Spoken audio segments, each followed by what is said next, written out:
I'm delighted to be here. I've done talking before accounting classes here, but this to me is a lot more interesting, talking about big data, and especially talking about big data in respect of entertainment.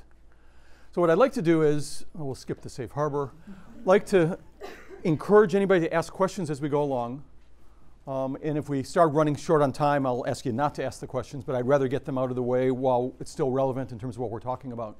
Let me start with what Rentrak is, because I would bet that nobody here has ever heard of Rentrak before. We're a 25-year-old NASDAQ-listed company that started out in video distribution, and then 12 years ago began to move towards information management, which is great because video distribution revenues are going like this. Our information management revenues are skyrocketing. And the company has really been transformed. And when I joined the company 3 years ago, 13% of our revenue was from information. Last quarter, 59% of our revenue was from information. So we have really turned the corner, and we're moving and driving it towards information. We have about 90 million of revenue. We have 350 employees. About 100 of them are IT employees, which sort of says a lot about the company and in terms of where we're trying to go. We're in two categories. We measure movies everywhere and TV everywhere. And I'll tell you a bit more about that as we get into it. But the real concept is anything having to do with those forms of entertainment, we want to be measuring. This slide shows a bit of our different products. I'm going to go into a few of the products as I talk about how we handle data and what we do with them. We'll talk more about box office and our national TV. But let me just mention on demand, which I'm not, for time purposes, I'm not really going to go into. We measure 105 million TVs on a daily basis. Anytime anybody in the US or Canada watches a video on demand, you press that button on your remote to get video on demand, we know that's happening. We get those data feeds from the head ends from every single MSO that does video on demand in the country, and we're able to compile reports that we then sell to the studios, to the networks, to the MSOs about what's being viewed with that. And nobody else even comes close to measuring this. Nielsen will measure it in 19,000 households, while we have over 100 million households. So very, very different kind of concept. Why is this even important? The main reason is media has totally fragmented over the last 50 years. Nielsen started in 1950 when there were 3 TV networks. Now 3 TV networks, sampling works awfully well. No problem at all. You can learn a lot from it. We have 500 TV networks today. You then have internet, you have over the top, you have all sorts of other ways of viewing data, of viewing various kinds of entertainment. In addition, advertising is trying to become targeted. The days are long gone when everybody just said, well, I'll run a Coke commercial that can appeal to everybody. Most advertisers have very specific targets that they're trying to attract. Mass marketing is also converging with direct marketing. And so mass marketing with TV commercials, a lot of people who do direct mail would love to do it on TV if they could target it effectively. I'm going to show you how you can target that. Well, movies everywhere, we have pretty big data. TV everywhere, we have huge data. We process more data every day than the 3 credit card companies combined do. And I'll run through some stats for you in a little bit later, but it's just absolutely huge amounts of data. When you think of, we're measuring second by second what people are watching on their TV screens. So let's start with the movies everywhere. So we're the only company that measures box office admissions and box office gross revenues anywhere in the world. Nobody else does this.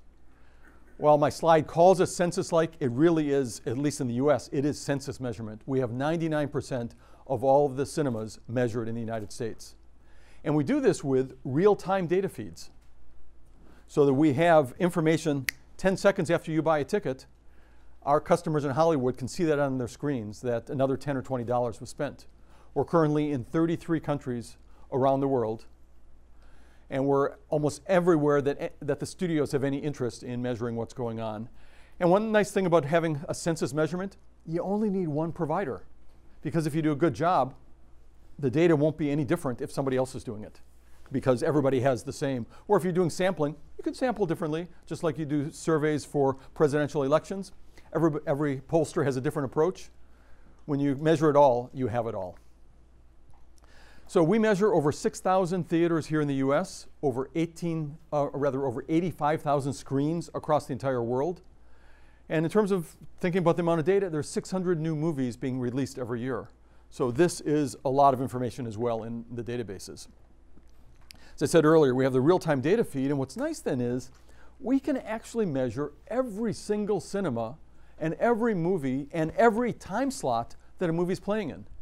So if you're interested in seeing how is my movie doing in Des Moines, Iowa at the AMC on Main Street, we can show you the dollar value of tickets sold at the 10 o'clock, 11 o'clock, 12 o'clock, 1 o'clock, 2 o'clock hours, any hour during the day. You can group it by geography. You can take the whole country, any way you want to look at it. And what's nice is we let then everybody in the entire chain look at all this data. So the studios can see how they're doing and how their competition's doing. The cinema chains can see how they're doing and how their competition across town is doing. So it's a great way to have what we call transparency in data because everybody gets to see what everybody's doing. Now let me give you a couple of examples of why this can be so powerful. And let's take the last Harry Potter installment as a good example. Came out in the spring. 3 o'clock on Friday afternoon, as it opened, we called up Warner Brothers and said, guys, stop your TV advertising. And they said, oh my God, what's wrong? The movie's a hit, isn't it? And we said, it's so much of a hit, you're sold out for the next 7 days. Kill your TV ad spend and bring it back next weekend. They saved $20 million by doing this. They pay us $1 million to $2 million a year. So I mean, they save some real money by following that kind of lead. Social Network. Really popular movie on the East Coast and West Coast. It bombed in the middle of the country. As a result of this, they were able to look at that and immediately change their media spend. And what they did in this case, you could say, well, they could either spend more in the middle trying to make it more popular. They simply said, we're going to sacrifice the middle of the country. They stopped advertising and advertised on the coasts, and it was a massive success. We not only sell to the theaters and in essence to the cinema chains, we also sell to newspapers. So Hollywood Reporter, Deadline Hollywood, Variety before its demise was buying from us. Products. Coca-Cola just subscribed to our product. You might say, why would Coke want this? They're really interested in what is the attendance and what is the gross revenues at theaters for which they're pouring Coke. Partly, they want to understand better the people and the relationship of what they're getting versus that. Partly, they want to spiff the employees. For if the Coke sales are going up in the highest grossing theaters, they'll give them some extra money. I mean, anything, they're trying to come up with ways to jazz up their sales, and they're willing to pay us significant amounts of money to get this information to do so. And then lastly, MSOs, cable companies, want to understand how well these movies are playing within their market area because it will help them when it's time to get that movie on video on demand or in whatever other form so that they can exploit it at that point in time. So we're finding all sorts of additional customers that we never thought of before to start buying this in addition to the traditional ones. And so in many ways then it becomes a great business from that standpoint. Now let's move on to TV. So a few stats about the TV business that we serve. Here in the US, it's a huge business just from the big macro stats. There's 115 million TV households. There's 285 million TVs in use in the US today. On top of that, there's 170 million online video sources. So that could be a laptop, tablet, various other forms of viewing. I'm not even including the Xbox machines or Roku machines. I'm only including what you can view from, but just absolutely huge numbers. There's 500 TV networks. I mean, you can start multiplying all this stuff out and saying, there's a lot of data around there. And we have customers who want to know on a second-by-second basis who's viewing what. And I'll give you some examples in a few minutes of that. And then making this real in terms of the dollars, there's $75 billion spent on TV commercials here in the US. I mean, a lot more spent around the rest of the world, but here in the US, $75 billion. It's been growing very modestly and sort of growing to flat, but still huge numbers that, again, if you're thinking of, I'm trying to measure this so I can measure my ad's effectiveness, you want the best quality information you can get, and you're probably willing to spend something because Procter & Gamble spends billions of dollars a year on advertising. If you can be a little more efficient, it makes a really big difference. So what do we measure and how do we measure this?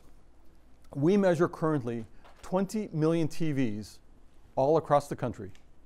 We measure them from satellite, telco, and cable. And these dots are every zip code in the US because we measure every zip code that has a residence in it in the United States. We project it out to the viewing population, so as to project it out to the full US. It's across all 210 TV markets. It's in every single zip code.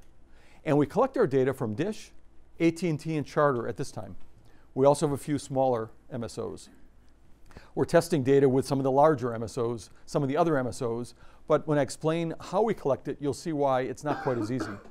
The way we get this information is, if you're in a Dish household, every time you click your remote, your set-top box memorizes the click. At 2 in the morning, it sends a file up to the head end with all your clicks. Head end collects 1,000 households, sends us a big file. We take that file and we start reconstructing your viewing. So we know when you went to the DVR, what you watched on the DVR, when you fast forwarded, when you paused, when you changed channels. And we use all that to create a second-by-second viewing history for you of the entire day. We then do that 20 million times. We weight those all for the proper weight in the city and in the US population and add them up, and that's second-by-second ratings. You can see where there's a lot of data and a lot of manipulation, and you need really fast computers in order to make that work. So we're collecting over 500 million TV transactions every day. We process 7.5 billion transactions a day. We have 300 billion rows of data in our database. Think of that. I don't think Excel will handle that. We're in our 4th generation of database processing software. We've taken open source software and we've improved it materially 4 times to make it blazingly fast. It's good for one thing only: processing set-top box data, and it does it fast. It still isn't fast. We're on another upgrade. We're on our 5th upgrade right now, because as you start adding more and more in, and we've added in as many servers as we can, and you just got to make this stuff faster and faster. So that's another reason we'll never have 100 million TVs here. 1, you don't need it. 2, I have to pay for the data. And 3, it gets really hard to process. So we'll figure out, like a checkerboard, how can you cover most of the squares with the right amount of information as opposed to having all of it. But as I say, we're the epitome of big data in terms of just what you've got to process and how you work with it. So we're able to measure exactly who was watching different commercials. Nielsen measures in 15-minute blocks. So if you're channel surfing during the commercials, they don't know that, because it's only what you watch for the predominance of that 15 minutes. With us, if you channel surf, you won't be there for that commercial, and we know exactly when you watched it. We also measure product placement. So think of American Idol, when they have those Coke glasses up there. We can measure, and we do, exactly how many seconds that's on the screen and who was watching when that Coke glass was up there. Or in the Summer Olympics, P&G had this big segment that they were doing on mothers and everything else. We were able to give them information that helped them understand how many people were viewing exactly when their ads or when their shots were up on the screen. So it's a nice way to extract more information than would otherwise be done. We're able to measure all 500 networks, and we're also able to do some advanced targeting, which I'll get into in a few minutes. Yes? Is there a way to account for when a cable box or satellite box is on when the television is actually turned off? Excellent question. There is. We have actually applied for a patent on an approach for this. And so what we've done is we've taken probability curves over the likelihood that you're still watching, despite the fact that your box may be on. So the problem is, most TVs, you turn off the TV, but you don't turn off the box. And so therefore, it would look as though you're still watching whatever the last channel was. So 10% of our TVs don't operate that way. 10% of them, when you turn off the TV, it turns off the box. So we're able to use that as basically the golden sample and use that to model. And so it's modeled, we have 36,000 curves that model this. So if you're watching Jay Leno late at night, the odds of you falling asleep are much faster than if you're watching a movie in the middle of the afternoon, than if you're watching a different kind of talk show, whatever. 36,000 different examples of how we do this. The way advertisers buy TV in this country is a little odd. The TV station or network specifies a guarantee level. Let's say it's a 2 rating. If the rating comes in as a 3, the advertiser says, thank you very much, you gave me overage, it's free. If it comes in as a 1 or a 0, they say, that's bad, you owe me a make good. In addition, you measure it on a daily basis, not on a monthly basis. So if you could average this out over a month, it would probably average out pretty well. But measured on a daily basis, the more area under the curve, the more make goods. Well, I said there's $75 billion of TV ad spend. It's estimated that 10 to 15% of that is make goods. So that's about $10 billion a year is wasted advertising that the stations or networks hold off on the side to give away for free to the advertisers, because of Nielsen's statistical problems. This makes no sense. Especially makes no sense when you can measure it. We're the green. We're plus or minus 1 or 2%. So I'm not saying we eliminate all make goods, because some shows just underproduce, but we eliminate the great bulk of make goods. Now, the second big benefit is the advanced demographics we're able to do by integrating syndicated databases with set-top boxes. So let me explain first the kinds of databases we're integrating, then I'll tell you how we do it, because otherwise you're probably saying, why does this really make sense? So the syndicated databases we use are those I've listed on here. Epsilon has a relationship with Equifax, so it's all the consumer credit rating data in the country. So that's household income, household net worth, summary credit score, value of cars, value of house, age and sex of everybody who lives in that house. Simmons and MRI, brand research. Do you prefer Pepsi or Coke? RL Polk, auto registration data. Every single auto registration in the US and intent to buy next car in the US. IRI is shopper card information, frequent shopper card, and all the SKUs that one buys with your frequent shopper card. And MasterCard is MasterCard transactions. Now, some of these we integrate on a household basis, and that would be the Epsilon, the credit information, and the car information. The others we do on a micro-geographic basis. So we never learn the MasterCard transactions for you.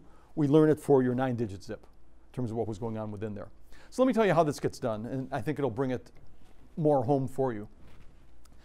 We get our file, let's say a dish file, of name, address, set-top box, over 10 million TVs, sent to Experian, one of the large credit rating agencies that knows everything about every American. We then get Epsilon to send their file with name, address, and all these credit attributes, or Polk with all these auto attributes to Experian.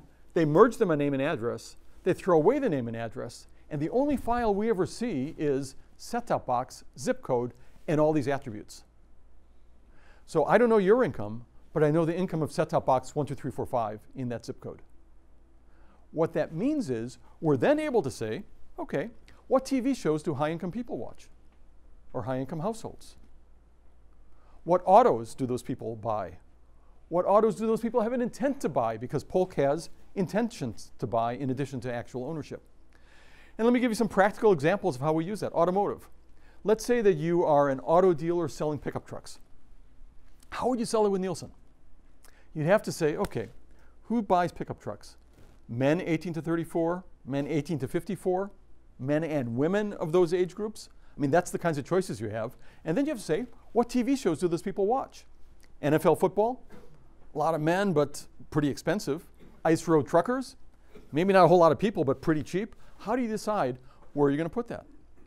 With us, it's really easy. You say, show me all the TV shows that people have an intent to buy a pickup truck are watching. Or let's say you're selling Chevy trucks. Show me all the TV shows that people who own Ford trucks are watching. And because I'll then try to convert them over.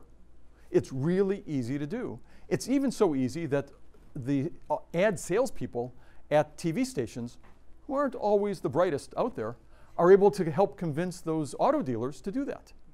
And they say, you know, this makes sense. This is a logical way. And what they end up seeing on our screens is, as a percentage, the show that has the highest percentage compared to the norm of people with an intent to buy pickup trucks down to the lowest. So the highest might be 200%, and the lowest might be 35%. And they're rank ordered. And you can choose top one, second one, third one, whatever that is. But in any case, let's say it's twice as many. You're going to have twice as many prospects for this ad you bought. And if it's not on NFL football, it will probably be a whole lot cheaper than an ad you're going to buy on a very popular show. Because if you're buying Ice Road Truckers, it sells really cheap. And you can put together enough shows like that to come up with something that's extremely effective. And what's happened is, after these local auto dealers try this, they say, wow, that's great. I'm going to continue using this. And that's what's helped us sell an awful lot of local TV stations on buying this, because once they try it, everybody says, wow, I really like this product. Do the same thing with financial. Fidelity bought on CNBC that they want the right number of households earning $150,000 a year or more. $35,000 a year households aren't going to buy a lot of mutual funds on Fidelity. So they're saying, measure the effectiveness of our commercials by, do you deliver enough of these? And in the case of CNBC, it's a very small network. And Nielsen only had 16 people who were actually watching it on a daily basis. So there's huge volatility, while we had 18,000. it was virtually a straight line. So again, the law of large numbers really works here. As we go forward, there are even bigger opportunities out there. One is measuring TV everywhere. So that's beyond the set-top box into over-the-top, into any way that somebody's watching, mobile, any of that. So we've been measuring mobile for a couple of years. We measured Flow TV a couple of years ago. Qualcomm shut them down. They went out of business. We're now doing some measurement for some other industry alliances. And so the kind of TV that this is you have to put what they call a dongle onto your phone. And in essence, that's an antenna. It's about this big. And with that, you can watch TV over the air. And we get all that data back over what people are watching. So again, we can provide the right kind of reporting.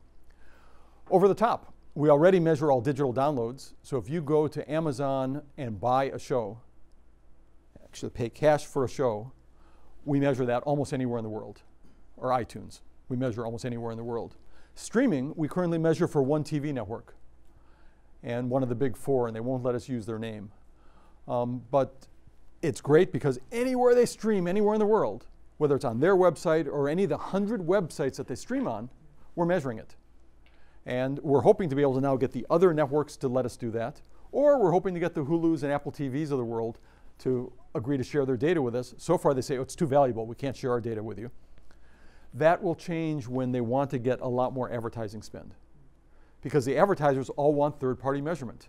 They require it in TV, radio, internet, magazines, newspapers. There's always a third-party firm like a Rentrak, a Nielsen, a ComScore is doing that kind of measurement.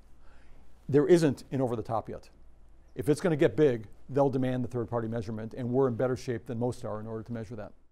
Have you developed any sort of tools that automatically pick out trends that are emerging without having to analyze X question, Y question, Z question?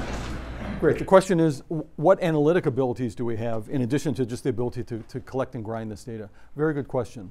We have a 12 to 14 person research department that's actually headed by a rocket scientist, guy, PhD from NASA.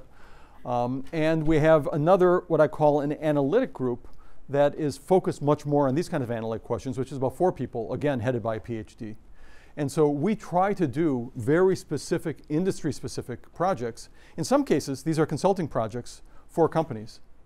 So for certain kinds of projects, somebody may say, I think there's some things I can do, or more likely, we've gone to them and said, we think there's some things you can do. And they say, well, why don't you show it to us? And so they'll come in and they'll grind at the data, figuring out how to do that. That's how we did all these overlays. We had the idea 3 years ago of we should be able to do this. These guys made it happen.